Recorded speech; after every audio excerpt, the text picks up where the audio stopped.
The following program is sponsored by Friends of Life Outreach International. I looked at her and I said, if you don't take me to Alcoholics Anonymous, I won't go.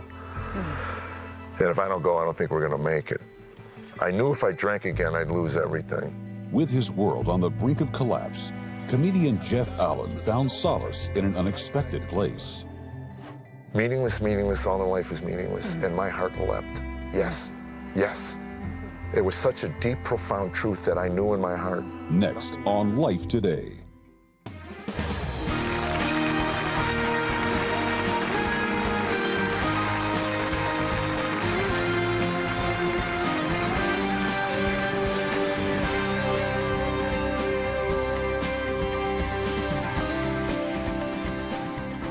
Welcome to Life Today. I'm Randy Robinson. Tammy Trent is with me, and we're looking forward to today's program because it's been 1999 was the first time Jeff Allen came on Life Today, and we have been laughing ever since. And I'm excited to have him here in the studio. Welcome to Life Today. I am here, and I got to tell you, last time I was here, the place was packed. It was. You see what word of mouth does? If you don't like the comedy, man, just keep your mouth shut. Nobody likes a bunch of whiners. They used to come when Sheila was the co-host, but now Tammy's here, and we can't get an audience. And fellow Nashvilleite. So, yes. Oh my goodness. Well, I mean, we've been just enjoying your comedy. You've done our Christmas banquet. You know, you've been a guest on the program, but you've done a lot of big auditoriums, headlining groups, secular stuff. How's the comedy going for you? It's going gangbusters. I haven't been this busy. We had a number of videos go viral on the internet through Dry Bar Comedy, and changed our lives. You know, it's at this point in our life, you know, we were just kind of settling in, and especially after COVID. COVID was like half my friends have retired. They just. These are, a lot of the online has really helped. You a big fan of the internet? Do you like technology? Well, it's made my career. Has it? So I don't know anything about it. I pay people that are under 30. They tell me about algorithms. I said, I don't know. Just do what you do. I don't know what you do. But now, I don't understand it myself, but I do know you have such an incredible story, and you have a new book out. I do. Are We There Yet? And it's an incredible story of redemption, of what you would say yourself. I had a messed up life. And if God could bring me through this to the other side, he could do this to anybody and for anybody. But I wonder if there might be one person in the world watching right now that says, I don't know who Jeff Allen is. Take us back. Can you just give us a little backstory of your life to how you got to this point of, are we there yet, God? Well, I got married at 30. I was an alcoholic and a drug addict. And then 31, I got sober. I write about this in the book. My father asked me, what was the catalyst that got me to quit drinking? And I had a 6-month-old son. He was crying, and I spanked him. Tammy took him away from me, looked at me and said, who does this? Sat on the end of the bed and fed our son. And the shame that washed over me that night, I looked at her and I said, if you don't take me to Alcoholics Anonymous, I won't go. And if I don't go, I don't think we're going to make it. Anyway, I knew I couldn't keep doing what I was doing and be married and have kids. So anyway, I went to this program, and they said, pray. I said, to what? I didn't believe in God, And, I tell churches all the time, because there seems to be this friction between 12-step programs and the church. And I said, I wouldn't be here. If I walked into a 12-step program and they go, you need Jesus, I'd have left. I mean, I was told to stay away from Christians. I write about that in the book. My father told me when I was 14, stay away from Christians, they're bad people. So anyway, I started praying. I did what I was told. I knew if I drank again, I'd lose everything. So I was done. I was done drinking, but I had a hard time living. So they said, pray. So they gave me 2 prayers that I prayed religiously every day. I'd pray them multiple times. The serenity prayer, God grant me the serenity to accept the things I cannot change, courage to change the things I can, and wisdom to know the difference. And then the other one was what they call the 3rd step prayer, which was, God, remove me from the bondage of self so that I may better do thy will, taking away my difficulties so that victory over them others may bear witness to thy strength, thy power, and my life. And I look back on that and I think, here I am, this naive human, I have no idea what I'm praying. I was told to pray this. And in the end, this is what I do. I bear witness to God's strength, his power, and his way of life. But I didn't know it. It was years. But those 7 or 8 years, we went through just about everything that you could think of that would break a marriage up. Bankruptcy, we went, again, you try to salve the wounds of a broken marriage by buying things you can't afford. Geographical cures, we used to move every 2 years because we think if it's miserable here, we'll just move somewhere else and it'll be fine. I always tell people, when your marriage is full of acrimony, that's bad. Wait till you get to apathy. Wow. There's nothing worse Yeah. than when we just gave up. We coexisted in the same house. We'd walk we ate dinner. We were cordial people for the most part. We had a share of disagreements, but I got tired of arguing, and I knew what would happen to me if I flipped.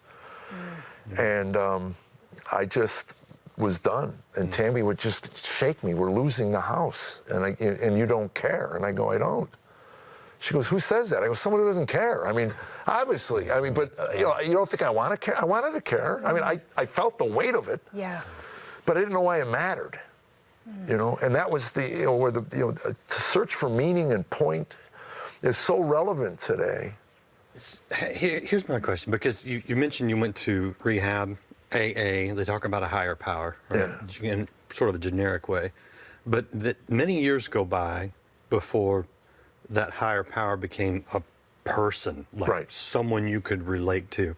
What was that sort of in between, and what got you to the point where you went, okay, no, this is an actual person that I can have a relationship with, and it transforms Well, the everything? best description I can give is, in hindsight, again, I'm writing this 35 years later, Right. is I had a spiritual thirst. I think we all do. We may not be able to identify it, but there was a spiritual thirst. So I went into books. I never read a book my entire life. I got sober, went to a therapist, and she said, do you read? I go, no, I can't sit still long enough to read. She goes, well, you should. She gave me Road Less Traveled.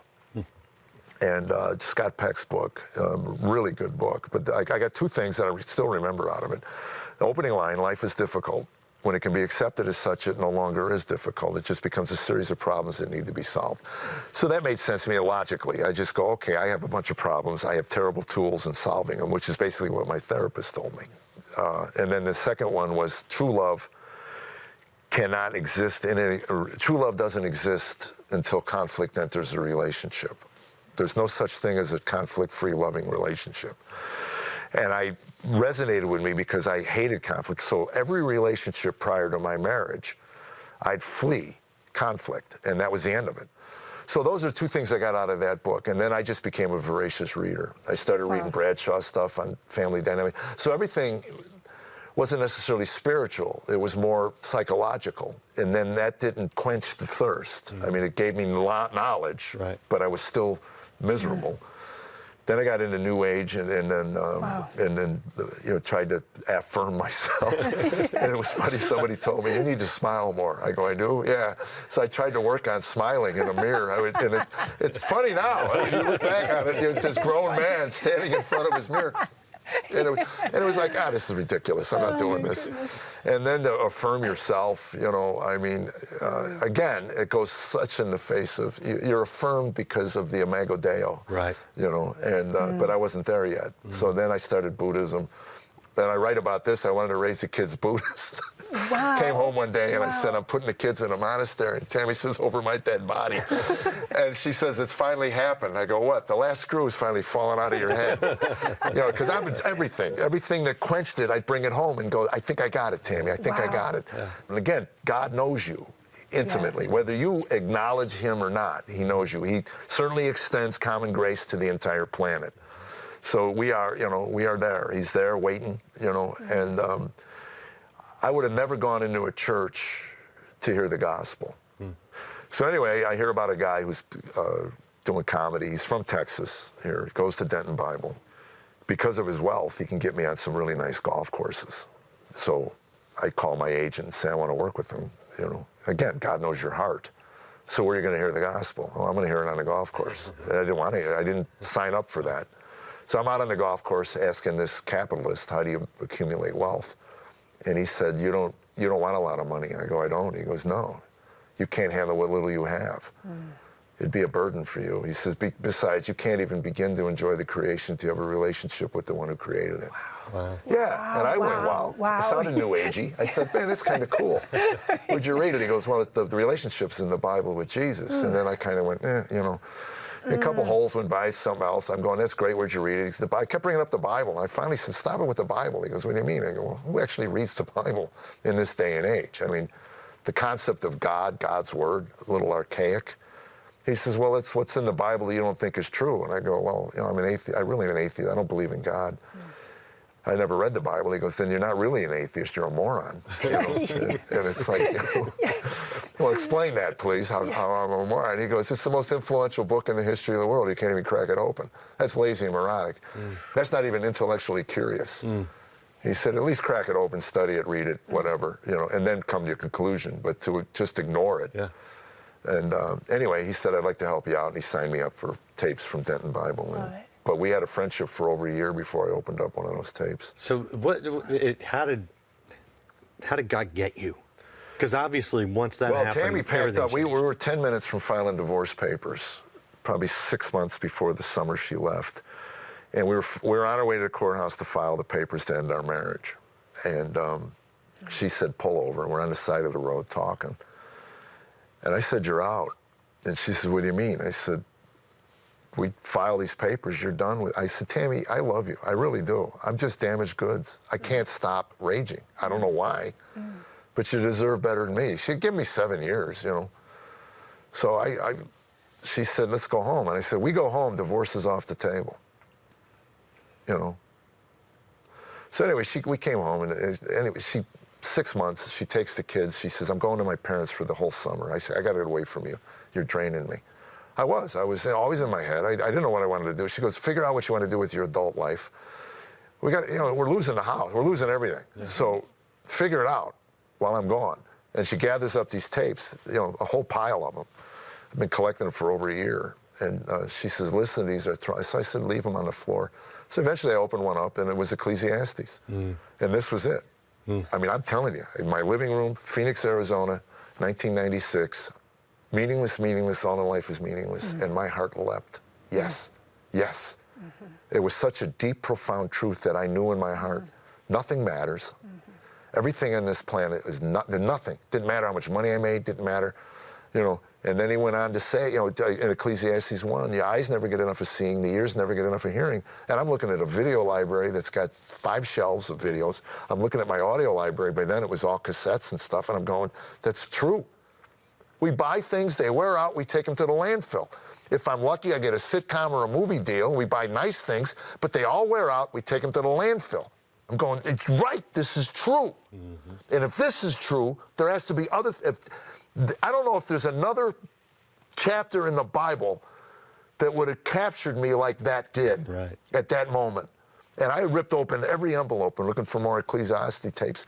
And the next one was, if happiness was an act of human will, basically these are Solomon's conclusions through Tommy Nelson. If happiness was an act of human will, we'd all be happy. You ask anybody on earth, what do you want for your children? I want them to be happy. Well, let's define that. Right. Is it the next gym shoe, the next iPod, the next, you know, material thing that Blaise Pascal described as a God-shaped hole that we keep stuffing things into? And I did all that. I have tried to affirm myself in the mirror, and he said no. Basically, the conclusions were this: life without God will have no meaning. Without meaning in your life, there's no purpose to your life. And without purpose to your life, might as well off yourself. And I knew that in my heart was true. And I went, this book. And I soaked that up for the next 2 months. Tammy was gone. No distractions. I mean, God had me right in the place where he wanted me and needed me at the right time. So in this desert, spiritual desert that you're in, what happened to bring the meaning, to bring the purpose, to bring the joy? Something finite has to be attached. Every cell in my body was created and put here for a reason. I may not know it right now, but my job as a follower of him is to acknowledge him every morning. Thank you for another day, and your will, not mine, be done. I don't know what that is. I mean, I had a mess of a life. Believe me, we had debris to clean up, but Tammy, believe me, she came home. I gave my life August 17th, 1996. To me, that was a rebirth. Yeah, yeah. And she came home at the end of August with the kids, and it took me about a week or so. She was raised in a home by Christians that abused her. So when I told her, I said, I'm a born-again Christian, she goes, what does that mean? I go, I really don't know. You know, I said, I heard the term. I don't know what it means. So anyway, I said, I'm to love you as Jesus loved the church. I did enough study on Ephesians to understand that. And she goes, what does that mean? And I said, well, he gave his life, I'm to give my life to you. And she laughed because she knew how selfish I was. I said, look, I'm just trying to be a better man and a better husband. That's it. And this is my journey. So if you want to come to church with me, come to church. If you don't, don't. But I'm taking the boys. 2 weeks she came. She saw something different. And she told me years later, and I write about this in the book as well, we were sitting at the escrow table. We sold the house. IRS was taking everything. And the escrow lady was just apologizing. I'm so sorry, but the IRS has taken all your profit. And I said, it's okay. The only thing that matters is sitting right here. And Tammy said, for the first time in 8 years, she said, I believed you. That we were a priority. Wow. Jeff, what I love so much about your story is that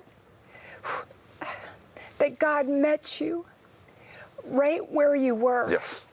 But he knew individually what he needed to do to get your attention. That Ecclesiastes might not have worked for me, no, but it worked for you, and it resonated with you. And something like switched in your heart, in your brain at that moment. And even I think when you talk about it, it's like, okay, I can align with this. I believe this. Tell me more. And you stayed in it, and you kept searching, and you wanted the change, you wanted the transformation in it. And it's like it all became so brand new to you, which I love, that innocence of God. Tell me more, show me more. I want my life to change, because what's sitting around this table is the only thing that matters. Well, it's been right in front of you. It's almost like Dorothy, you can go home.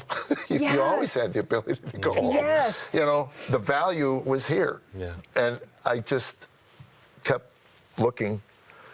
There has to be a point to all of this out there. And the point is love, respect. Yes. What do you value? What voices do you listen to? Yes. Where's your hope lie? What defines you was so important to me, because you ask most men and they start with their job.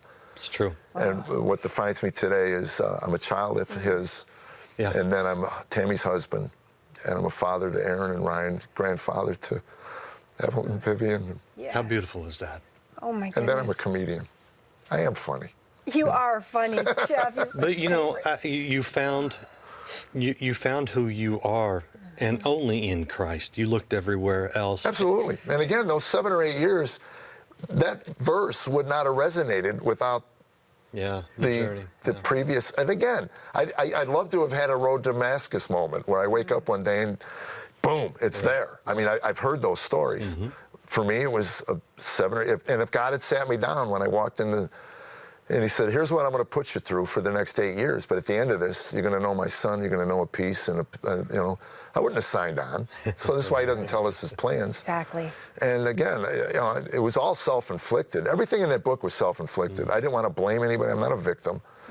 But it's something that I had to go through, apparently, to get to the point where it's like I just surrendered. Yeah. I can't do it. I mean, I did. I mean, it's like, I'm yours. I love you sharing your journey and in your book, Are We There Yet? You can get this wherever you get books. It will bless you. And if you know someone that's searching, struggling, like Jeff talks about, what a great thing to put in front of them.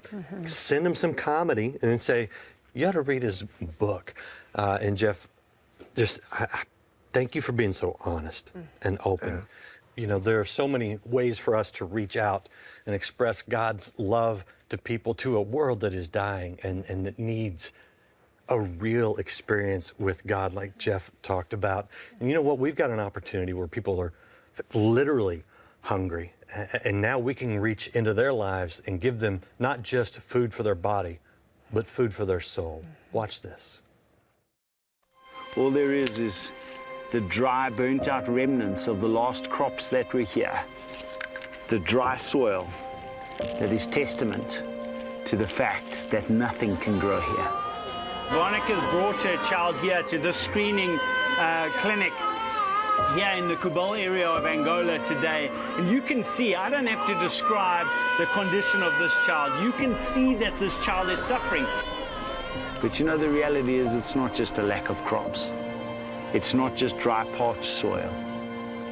It's lives.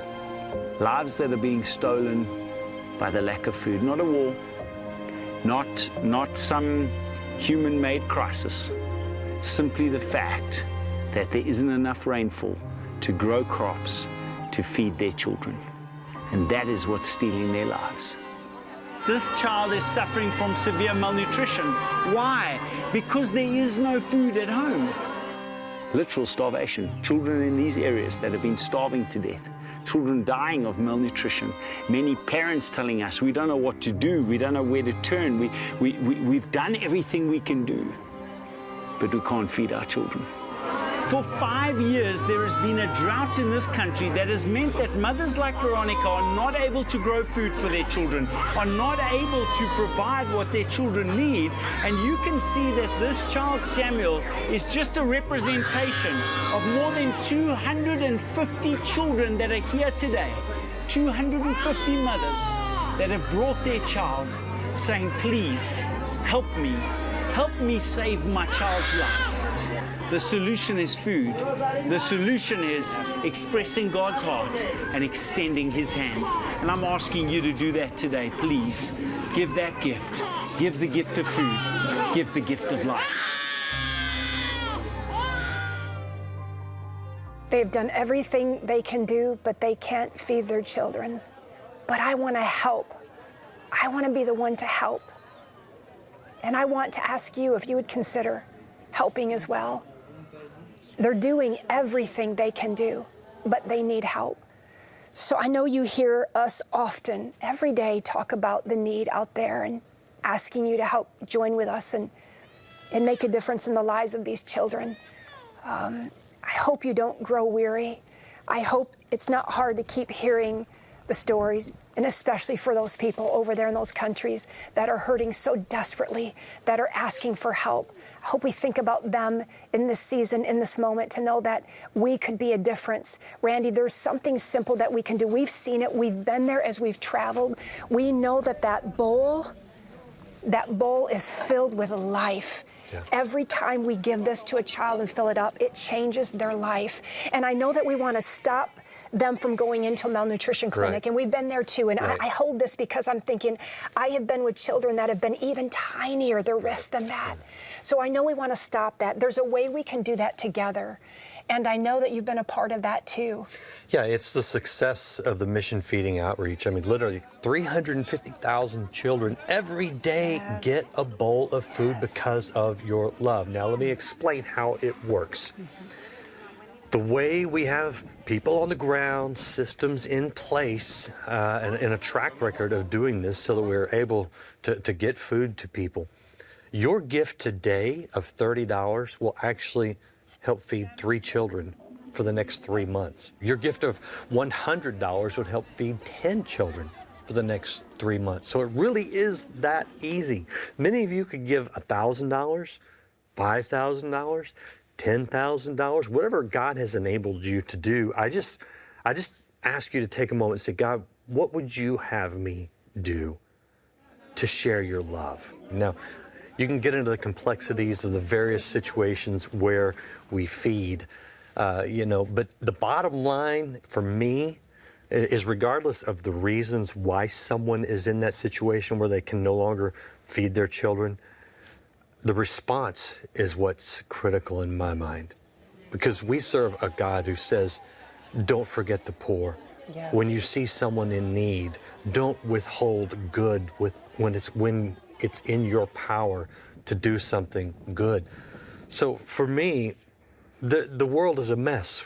We know this. There are all sorts of negative things going on. And sometimes it's just a circumstance of weather. The crops don't come in. It doesn't matter to me. I look at it and I say, what are we to do as followers of Christ to show His love to someone who is hurting, to people who are dying? And this is it, mission feeding. We go in, we give them food, we tell them why we're there. We share the love of Christ in word and deed. I just pray that you will respond in love to these people who are dying and hurting. Go to the phone, go online, make the best gift you can. Across the continent of Africa, children are suffering, facing severe malnutrition and even death. With food reserves gone and many areas experiencing severe famine, we urgently need to replenish supplies to keep feeding the 350,000 children who are counting on us. Through Life's Mission Feeding Outreach, your gift of love can be an answer to prayer for a hurting and hungry child in their time of need. Call now with your life-saving gift of $30, $50, or $100 to help feed and care for 3, 5, or 10 children for 3 full months. With your gift of any amount, we'll send you the brand new Life Planner. Bound in soft touch leather, this planner will help you with your daily walk, with space for you to record your appointments, goals, inspirational notes, and prayers. With your gift of $100 or more, please request the God's Promise Serving Bowl. This beautiful and versatile ceramic bowl is decorated with 2 Corinthians 9:8 and will make a lovely addition to your table or home. Finally, with your gift of $1,000 or more to help feed and care for 100 children, be sure to request our inspiring bronze sculpture, Consider the Birds, inspired by Jesus' words in Matthew 6:26. Please call, write, or make your gift online today.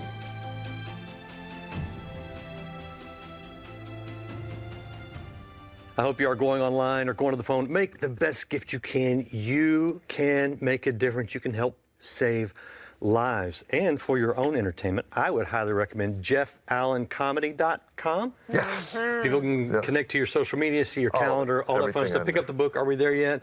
Hey, Jeff, it's been a blessing. So good, and I love your entire testimony. And listen, if you are out there and you're a person that you feel like something is missing in your life, maybe you feel a little lost or you've lost your way, I know that Jeff's book will encourage you in so many ways. There is power in the redemption of Jesus. He can save a marriage. He can save not just your marriage, but he can save your life, just as he has done for Jeff. You're not alone in this. We love you. We're praying for you. Thank you for watching, and we'll see you next time on Life Today.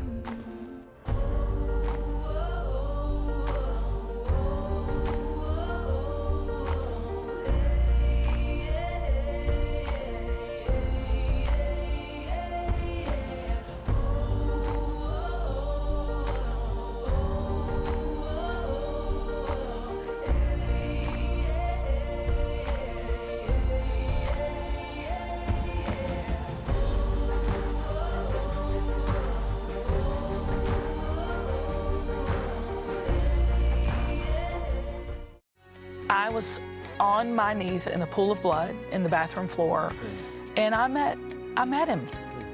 I saw the Lord. Tomorrow. Life Today is made possible by the supporters of Life Outreach International. Your gift will be used exclusively for the exempt purposes of life. The ministry features specific outreaches as examples of the programs it supports and conducts. Gifts are considered to be without restriction as to use unless explicitly stipulated by the donor. The ministry is a member of the ECFA.